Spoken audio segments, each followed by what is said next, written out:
Hello ভাইয়া, কই তুই? বন্ধুদের সাথে ঘুরতে আসছি। কেন, কি হয়েছে? তুই তোর পকেটে কি রেখেছিলি? কেন, তুই আমার পকেট চেক করেছিস নাকি? আরে শোন তো, কি বল। আমি তোর ঘর গোছানোর সময় তোর পকেটে ধরিনার পাতা পেয়েছি। কেমন না লাগে? রাগ দেখাস কেন? আরে এগুলো তারপর রান্না করার সময় ধনিয়ার পাতাগুলো তরকারিতে দিচ্ছি। এখন আব্বু আম্মু খেয়ে কি সব আবোল তাবোল বলতেছে। কি বলতেছে? বাবা বলতেছে আমি আকাশে উঠতেছি, মা বলতেছে আমি চাঁদের দেশে যাচ্ছি। আর কি কি বলে? বাবা বলতেছে আকাশের উপর দিয়ে নাকি বিয়ের সব যাত্রী যাচ্ছে, মা বলতেছে চাঁদের দেশে নাকি বর দেখতে যাবে। আর কিছু বলে নাই? বলতেছে তো অনেক কিছু।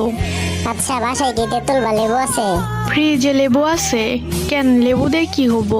তুই দুইজনকে লেবু খাওয়া। কিন্তু কেন? বেশি কথা বলিস না, যা বলতেছি তাই কর। আমি বাসায় আসতেছি। আচ্ছা ঠিক আছে, তাড়াতাড়ি আয়। আসতেছি।